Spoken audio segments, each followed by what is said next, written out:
سلام دوستان، به یک ویدیو جدید از کانال کسب درآمد خیلی خوش اومدید. این هم ویدیو اثبات برداشت که بهتون قولشو داده بودم و روش برداشتش هم اینجوریه که حساب اصلی و قسمت بالا سمت چپ انتخاب میکنیم، کریپتو رو انتخاب میکنیم و اون بالا مقداری که میخوایم برداشت کنیم و حتما باید بنویسیم یا انتخاب کنیم، خودش کلشو زده و ارزی که میخوایم برداشت کنیم رو انتخاب میکنیم و ادامه دهید رو میزنیم و اون قسمت نوار لغزنده رو به سمت راست میکشیم. دوستان همونطور که بهتون گفته بودم من 3 بار برداشت کرده بودم و با این بار میشه بار 4م. ویدیوشو براتون میذارم، یعنی داخل برنامه صرافی بیت پین هم میرم، یعنی 4 تا برداشتشو بهتون نشون میدم.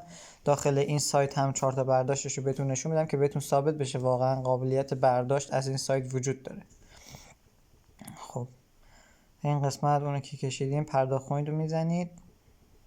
خب پرداخت با موفقیت انجام شد و میایم بیرون و میایم داخل سایت صرافی بیت پین و اونجا ادامهش رو بهتون توضیح میدم.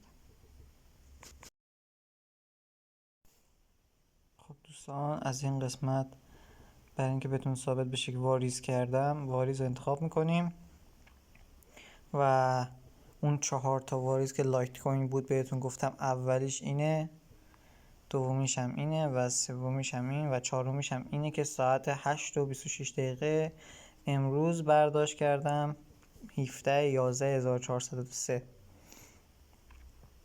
و اطلاعات بیشترش هم که بزنیم مشخصه دیگه برداشت شده و چیز خاصی دیگه ای هم نداره.